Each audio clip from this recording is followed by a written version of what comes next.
Hello. Wat amu kuira bigi tungda.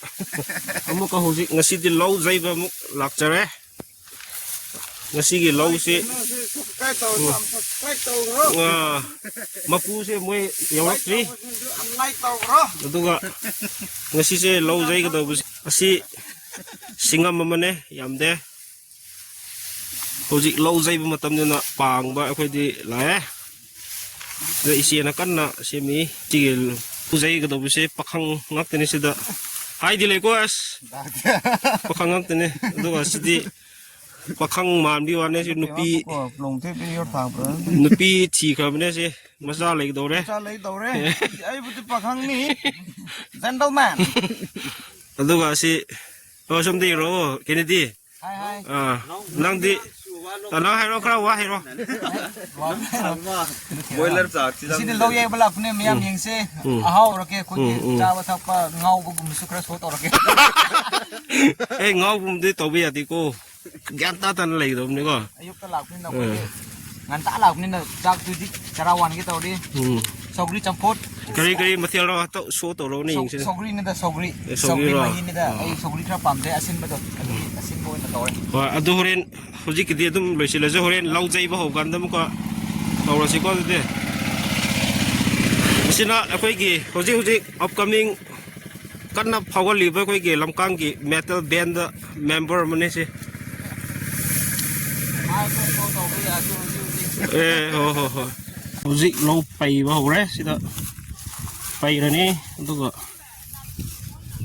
the machine horen sida to ra ni aduga sum da loi lag re hojik prayer to bus loi ra hojik ti thaba ho ra ni nang i thori pai ro tare swa hai dile ko pang le ka si khoi ne ngasi lo jai ga do ba khoi Pamona ran trade ye tung sa khat pa pra ya po chi se ta thama do ga lau ma puni na amara jai yo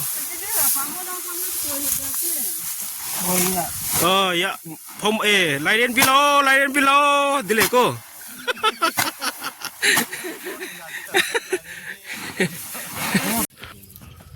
hoji ngotang ai koi puthari sile khaidom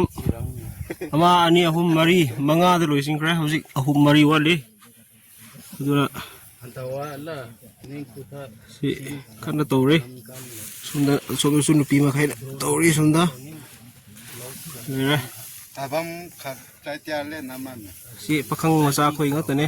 tai tia tik lo ba si da hero mai aure suda khata sarkar khata hojik ti khoi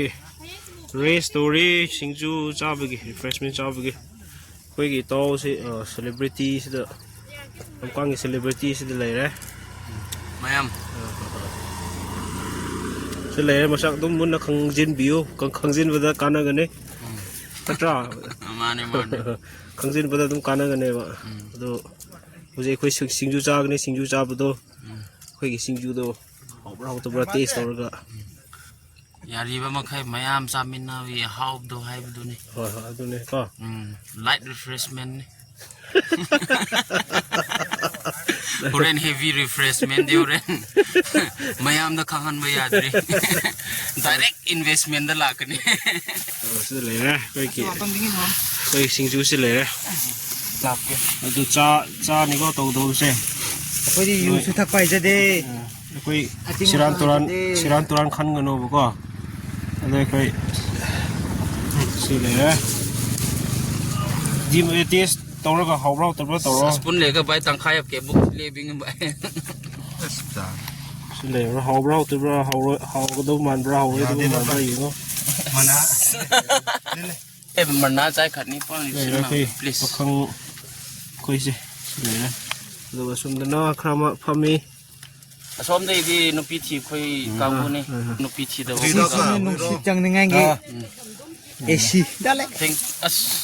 arna dei khak stan te mo ni celebrity khan ton to ming ki lumpa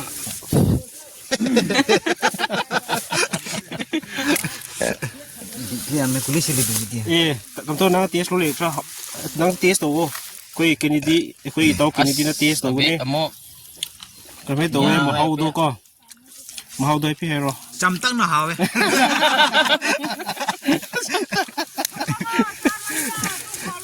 le koi tau mo taste to ro hai ro to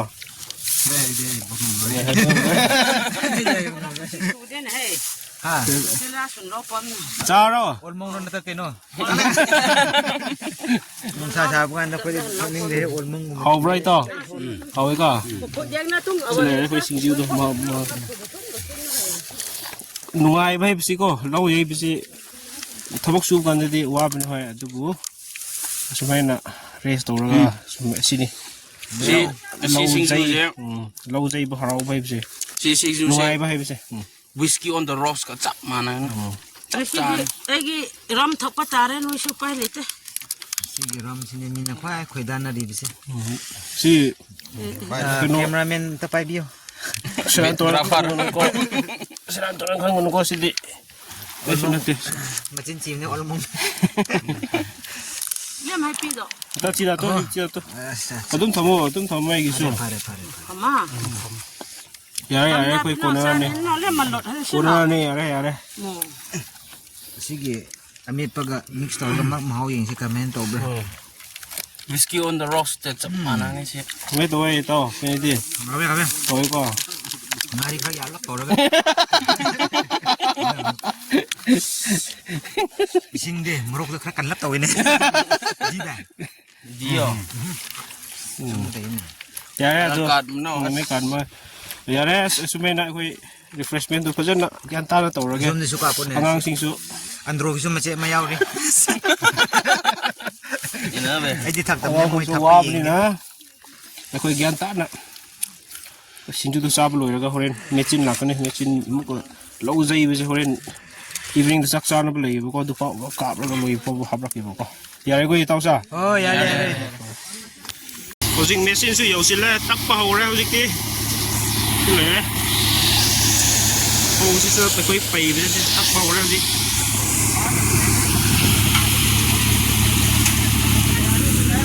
ve phana pulo ko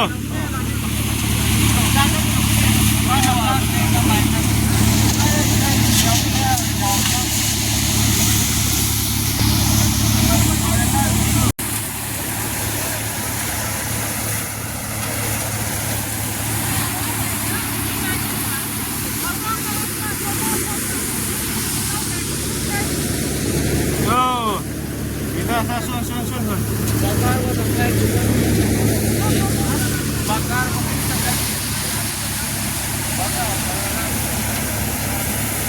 Ye bu si lo sige lo si bora coba kun ga mari to si le re